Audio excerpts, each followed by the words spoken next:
안녕하십니까. 컨유 교육의 김동수입니다. 오늘 모처럼 거리두기 1단계로 완화가 돼가지고 여러분들하고 같이 대면해서 이렇게 설명회를 진행할 수 있게 돼서 참 다행스럽게 생각합니다. 네. 우선에 오늘 일부 과정에서 우리 컨유 교육의 임직원 여러분들을 소개를 좀 하고자 합니다. 제일 처음에 여러분 잘 아시다시피 옥동에서 한 20년간 학원을 하시고 컨설팅을 진행해 오신 우리 컨유 교육의 성태훈 대표님 먼저 모시겠습니다. 네, 성 대표님입니다. 그래서 성 대표님은 서울대학교 경영학과 출신이고 옥동 창입시, 그 다음에 옥동 분석, 그 다음에 스카이 수능 연구소장도 하셨고 직전까지 옥동 미래탐구학원 원장으로 계셨습니다. 그래서 지금 컨유교육의 대표를 맡고 계시면서 수능 입시 연구센터장을 겸직하고 있습니다. 그래서 조금 이따가 2부에서 오늘 대입에 대한 기초적인 설명을 진행해 주실 겁니다. 네. 성 대표님 소감입니다. 네. 자, 이어서요. 우리 입시하면 제일 중요한 게 수학 과목인데 수학 과목에 정말 숨어 있는 진주 같은 분을 한 분을 우리 고등 팀장으로 모셨습니다. 우리 수학의 장기태 쌤 모시도록 하겠습니다. 네, 장기태 쌤은 우리 부산대학교 수학과 정통 수학을 전공하신 분입니다. 그리고 대성학원에서 재수생 담당을 하셨고, 그 다음에 다양한 경험이 아주 풍부하신 분입니다. 그래서 앞으로 수학적인 어떤 솔루션을 아주 적절하게 제시해 줄 분이라고 생각합니다. 장희대 쌤 소개합니다. 네, 반갑습니다. 네, 자, 이어서 두 번째로 우리 수학과의 장태쌤 소개하도록 하겠습니다. 네. 장태쌤은 정말 성실하고 끈기 있게 수학을 가르치는 분입니다. 그래서 제가 장태쌤한테 이렇게 끈기 수학이라는 그런 닉네임을 붙여드리고 싶습니다. 그래서 언제나 성실하고 끈기 있게 학생들을 가르치는 장태쌤입니다. 그래서 앞으로 수학적인 면에서 학생들의 능력을 최대한 끌어올릴 수 있는 그런 경험도 있고 그런 능력도 갖춘 쌤입니다. 인사드리겠습니다. 네, 반갑습니다. 네. 자, 그 다음에 우리 수학과의 예쁜 권숙쌤 소개하도록 하겠습니다. 권숙 들어주십시오.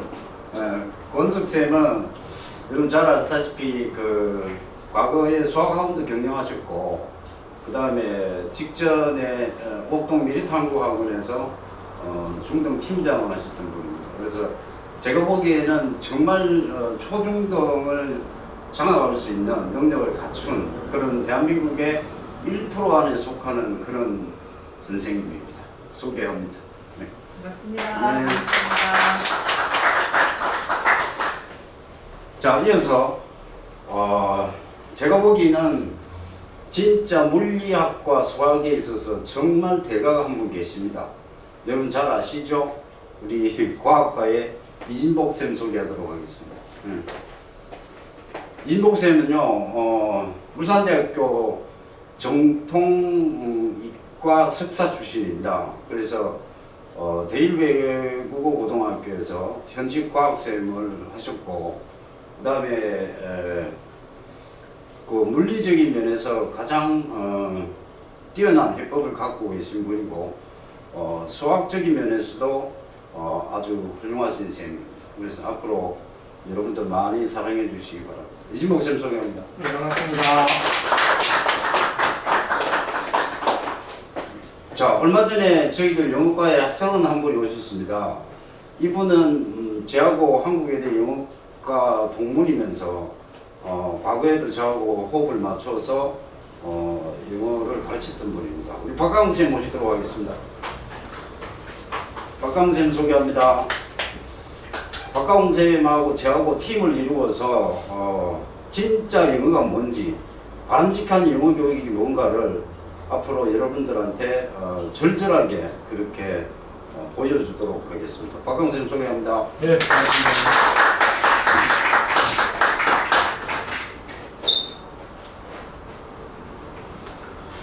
자, 오늘 일부로 제가 준비한 내용이 융합교육과 가치교육입니다. 그죠? 그래서 일단은 융합교육에 대해서는 간단하게 제가 설명을 드리고 가치교육을 중심으로 해서 간단하게 설명을 드리고 난 뒤에 영어 교육에 대한 이야기를 드리고자 합니다. 그래서 우선에 여기가 그 융합교육인데 융합교육이라는 얘기는 여러분 잘 알다시피 지금 4차 산업혁명이 진행되고 있고 그 다음에 4차 산업의 가장 키워드가 생명과학과 정보기술이 두드러지게 발전하고 있는 단계에 있습니다. 그래서 이 생명과학과 정보기술이 발전하는 데 중추적인 역할을 하는 게 뭐냐면 융합이라는 얘기입니다. 그래서 융합을 우리가 영어로 표현하면 퓨전이라고 하죠.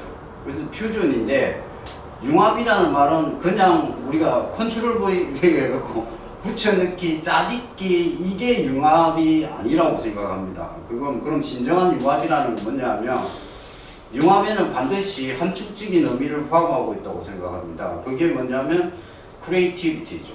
그래서 창의성을 동반한 그런 융합적인 측면이 교육에도 가미되어지지 않겠나 이렇게 생각합니다. 그래서 우선에 융합적인 면을 볼 때 인문학과 우리 학문적인 면을 크게 이렇게 대분류를 하게 되면 인문학적인 소양과 자연과학적인 소양으로 나눌 수 있는데 우선에 인문학은 인문학 간의 어떤 통합적인 면, 융합적인 면 다시 말해서 인문학이라고 하면은 뭘 의미하느냐 그러면 잘 아시다시피 역사, 철학, 종교, 그 다음에 언어 그 다음에 하나가 외국어가 포함된다고 봅니다. 그래서 이 언어, 역사, 철학, 종교, 외국어 이런 것들이 인문학 간의 어떤 융합적인 부분으로 이렇게 흘러가야 되지 않겠나라는 생각을 합니다. 예를 들어서 여러분 이스라엘 출신의 하라리라는 사람이 있죠.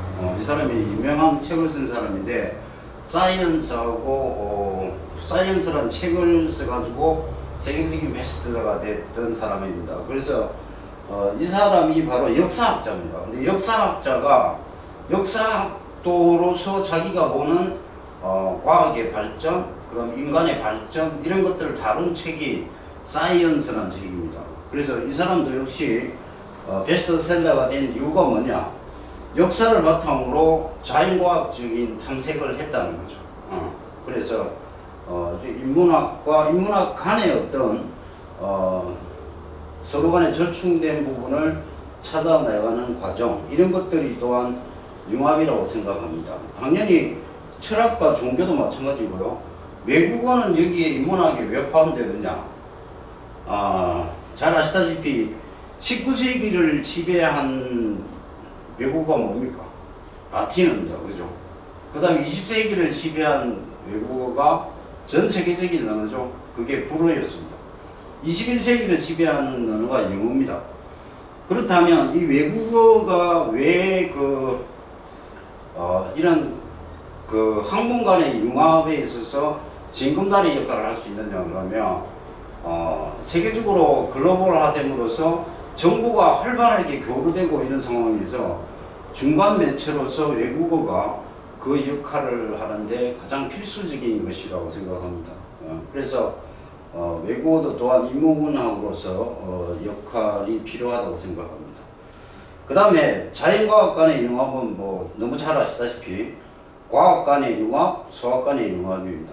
그래서 이 융합적인 면과 교육은 어떤 관계를 맺고 있느냐 그러면 자 내년부터 고2 학생들이 고3이 되는 시점 내년 수능을 치는 애들이 가장 두드러진 그 차이점이 뭐냐면 인문 자연의 개별 구별이 없어집니다. 그죠? 그래서 그 부분이 바로 뭘 의미하느냐 그러면 융합교육적인 측면을 갖다가 얘기하는 부분입니다. 그래서 우리 그 입시교육 쪽에도 이런 융합적인 면이 지금 대두되고 있고 싹트고 있는 과정이라고 봅니다. 그래서 융합교육적인 면에 대해서 간단하게 말씀드렸고요. 두 번째, 오늘 가치교육이 뭐냐? 저는 교육적인 마인드가 바로 월스 오브 월스라고 생각합니다. 가치 이상의 가치. 그러니까 가치라는 말이 있는데 그 교육적인 면에서 가장 중요한 혼율교에서 지향하는 바가 가치 있는 교육을 하자라는 부분입니다. 그래서 제일 처음에 제가 여기 적어놓은 게 모든 벽은 문이다라고 적혀 있습니다. 벽이라는 얘기는 뭐냐면 물리적인 면에서 볼 때 벽은 사람이 앞으로 나아갈 수 없는 극한 어떤 상황을 암시하는 말입니다. 근데 이 벽이라는 말이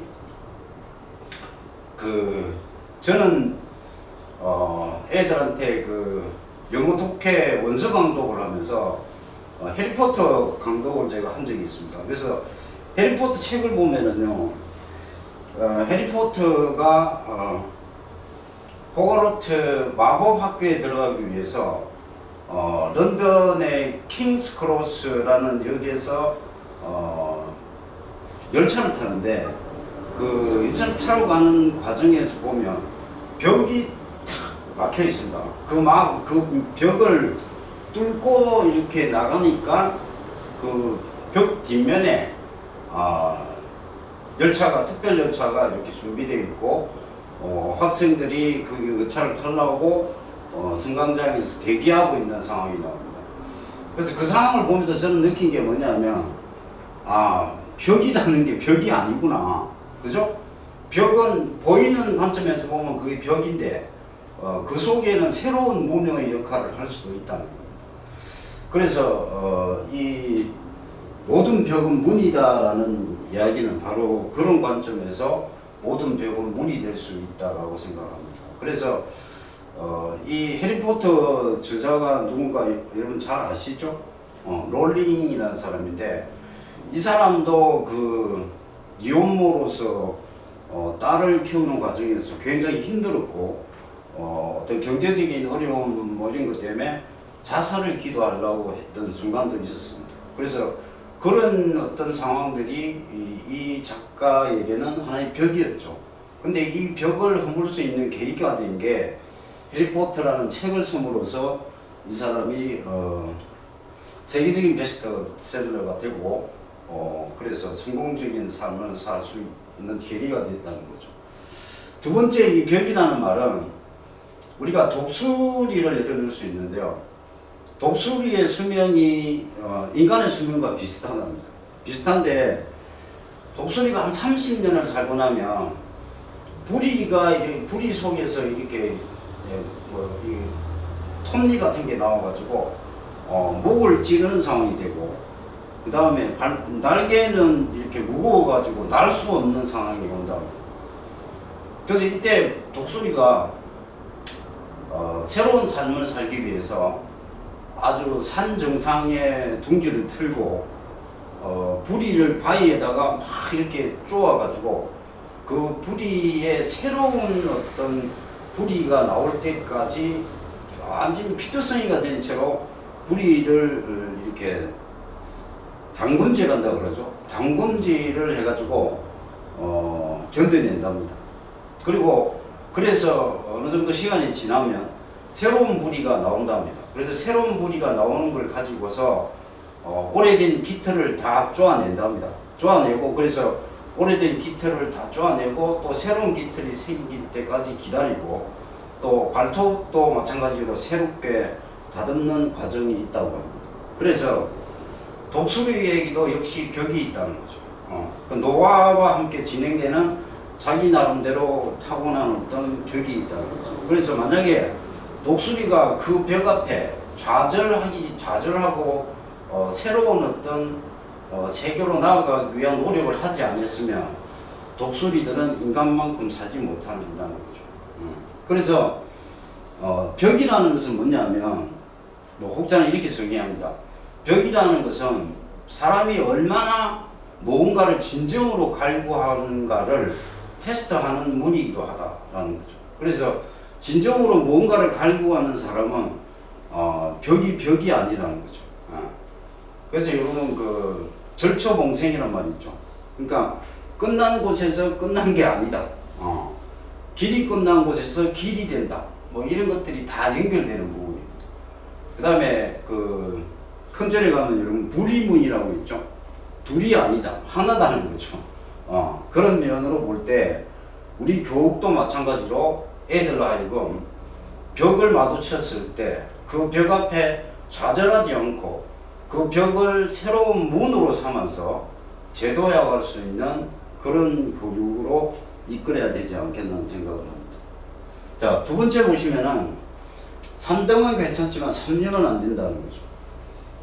그래서 여러분 3등이란 등하고 류라는 차이점이 좀 있습니다.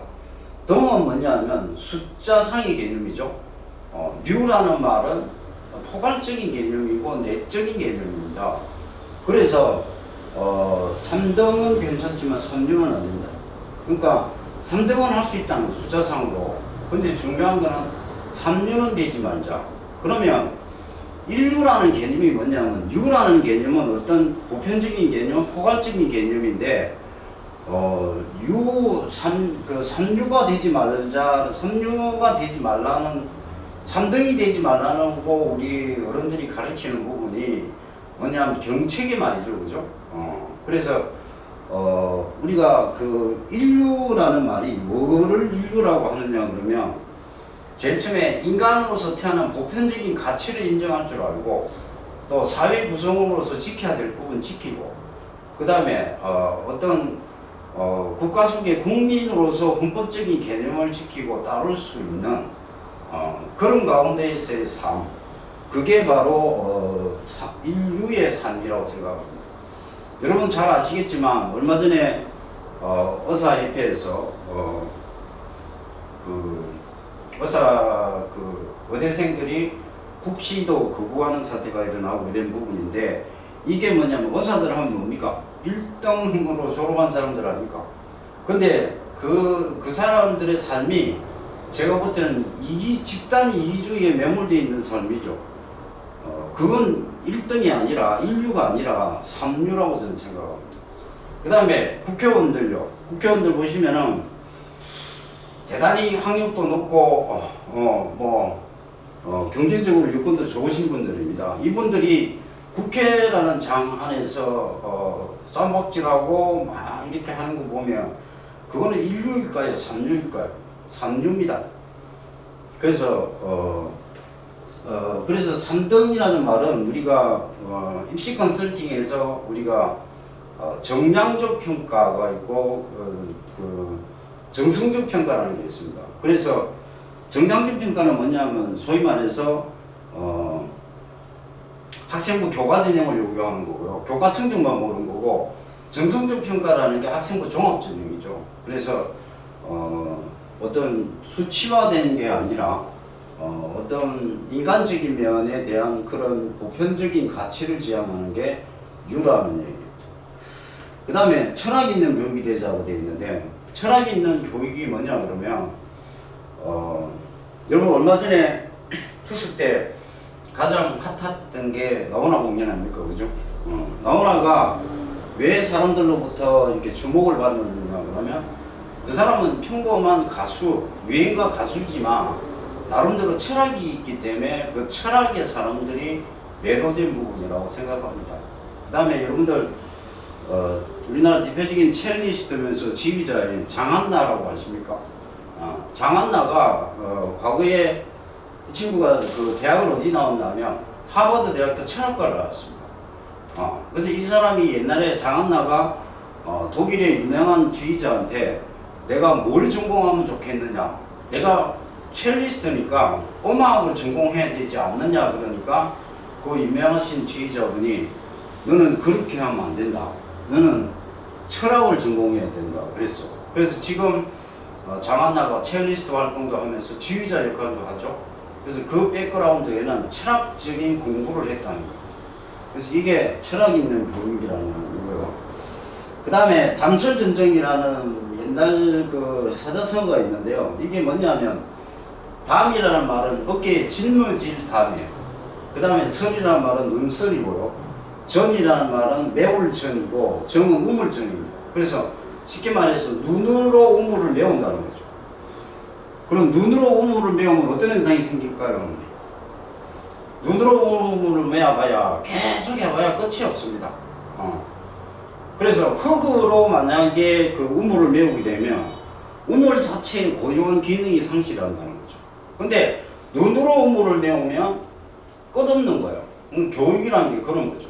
교육이라는 게 끝없이 노력하는 과정으로 봐야 되고, 그 다음에 이 담설전정이 의미하는 바는 자기의 본성을 잊지 않고, 그러니까 참나를 잊지 않고서 공부하는 자세를 경책하는 말이기도 합니다.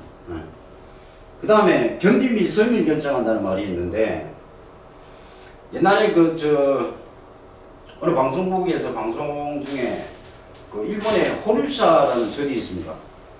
여러분 잘 아시는 담징의 그림하고 백제의 그 관음상이 있는 유로 유명한 절입니다. 호류사인데 이게 우리말로 하면은 그게 범용사라고 그러죠. 호류사인데 호류사의 그 앞마당 쪽에 들어가는 입구에 그 울창한 소나무 소나무 그 군거지가 있답니다. 그래서 이 소나무는 보통 몇백 년의 수령을 가지고 있는 그런 고송들이 있는데 이 호류사 건물 전체가 1000년 이상 된 소나무를 가지고 지었다고 해요. 그래서 이 나무가 1000년을 견딘다는 거죠. 1000년을 견딘다는 얘기는 뭐냐면 정말 오랫동안 견뎠다는 겁니다. 그래서 이 1000년을 견딘 소나무를 가지고 집을 지어야지 1000년 동안 그 집이 허물어지지 않고 지속될 수 있다는 거예요. 그래서 이 이야기는 무슨 얘기냐 그러면 학생들한테 인디우런스의 중요성을 강조하는 겁니다. 참고 인내하고 기다리다 보면은 언젠가 자기 나름대로 인간으로서 서임새가 있다는 거예요. 그래서 저는 항상 얘기하는 부분이 참고 인내하고 그 다음에 교육은 기다림이다는 얘기를 합니다. 그래서 교육은 뭐 이렇게 하루아침에 뭔가 성과를 내려고 하기보다도 또 장기적인 관점에서 그래서 롱텀의 개념으로 교육을 접근해야 되지 않겠나 생각합니다. 네. 그 다음에 여기 보시면은 새들은 바람이 가장 강하게 부는 날 집을 짓는다. 가치들이 집을 지을 때 바람이 제일 센 날 집을 짓는다는 거예요. 왜 그럴까요? 바람이 가장 센 날 집을 지어야 나중에 태풍이 오더라도 그걸 견뎌낼 수 있는가를 테스트할 수 있다는 거죠.